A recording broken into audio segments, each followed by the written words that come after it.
40,000 thunderstorms occur worldwide, per the FAA. Those of us here in Texas are not too unfamiliar with wacky weather. It's not uncommon for us to go out on a clear spring morning and end up having to face down some big dark clouds. These clouds are full of rain and thunder, and lightning and hail. These are thunderstorms, and I'm here today to talk to you about thunderstorms. My name is Nicholas Polson. I'm a commercial pilot student here at Tarrant County College, flying out of the Seattle campus, and that's at Alliance. I have acquired about 200 flight hours, just a little bit over the last 3 years, and have become quite acquainted with thunderstorms and how they affect my ability to progress in the program. So, how does this apply to you? I am a pilot. Well, maybe you don't know that you want to be a pilot yet, and you can get some prerequisite information. Or maybe you're a weather geek, or maybe you are actually considering becoming a pilot. First off, I'd recommend going elsewhere other than the Tarrant County College, but if either any of those pertain to you, then this may be enjoyable. So in this essay, what we're going to go over are the three main aspects of a thunderstorm, the three stages. First is the cumulus stage, where air accumulates. Second is the mature stage, where the thunderstorm is now mature and creating the instinctive anvil of the thunderstorm. And third is the dissipation stage.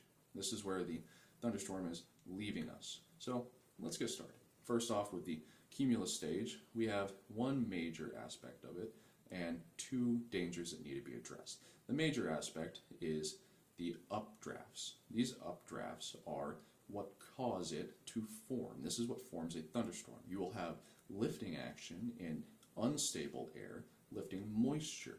Generally, that lifting action is heat. So, heat lifts moisture, moisture condenses, forms a cloud. Cloud is now in your way. That cloud that's in your way causes you to lose your ability to navigate visually. And this is considered loss of situational awareness or loss of spatial awareness, and can cause controlled flight into terrain or crashing into someone's house. That also, the updrafts, as they were mentioned before, can exceed 3,000 foot per minute. 3,000 foot per minute is a lot and could result in damage to your aircraft and CFIT. Moving on, we get to the second stage of a thunderstorm, known as the mature stage. This stage includes the updrafts from before, as well as the downdrafts. After that, it also includes gusts, or gust fronts, and hail. Hail is developed from the up and downdraft cycle.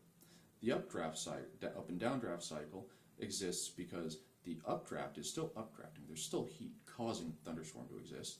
The downdraft is where the heat is not adding energy to the thunderstorm. Moisture that is trapped in the thunderstorm hits high altitude and turns into ice. That ice descends through the thunderstorm and now is actually hail because it's falling. And it can continue this cycle until it gets really big. And then it's thrown out of, or expulsed out of the thunderstorm. The hail can actually reach 10 miles, if not more, from the thunderstorm per the FAA. The FAA also recommends circumnavigating thunderstorms by at least 20 miles, and that's for good reason. That hail can damage the aircraft, either components on it or directly, much like our cars here in Texas not too long ago. I think it was a month or so ago, or two.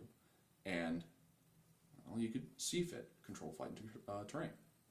And finally, for the mature stage, we have what's called a gust front. A gust front actually is the downdraft pushing downward and hitting the surface. This cold air, as it's been at high altitude, is now at the surface and forces itself across the ground. As it does this, it can actually lift the moist air on the front of the thunderstorm up and create more thunderstorms. This is the gust front. The gust front can create rapid thunderstorm formation and lead to loss of spatial awareness and loss of situational awareness and loss of spatial orientation and CFIT. So in short, the mature stage has a lot of dangers and really should be avoided at all costs. And finally, third, we have the dissipation stage. Now this is actually where the thunderstorm starts to go away, and generally there aren't any issues.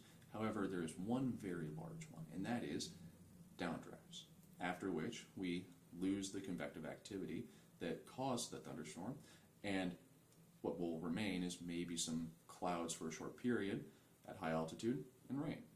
So downdrafts still persist as they did before. There's a lot of overlap in these. The downdrafts will actually be a lot stronger. That's what actually defines legally, per the FAA, the downdrafts. The dissipation stage is downdrafts. And in these downdrafts, they can be so intense, they can be classified as something called a microburst, which is 6,000 foot per minute. 6,000 foot per minute downward.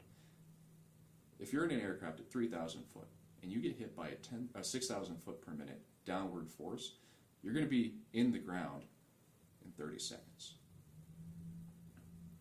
But after that, we lose the convective activity as subsidizing air around the thunderstorm enters the thunderstorm.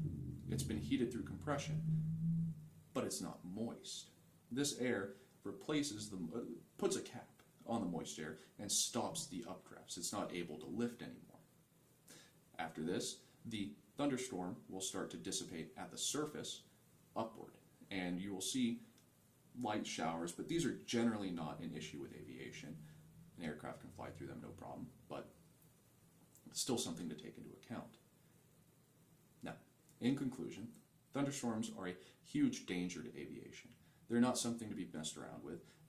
They can actually result in you dying. They will result in you dying. And the only way to properly plan around a thunderstorm is proper pre-flight planning. Proper pre-flight planning will allow you to decide whether or not you should be capable of circumnavigating a thunderstorm by at least 20 miles, although you should be doing more, or just staying on the ground. You don't have to fly as a pilot. And it's a lot easier to just wait the thunderstorm out.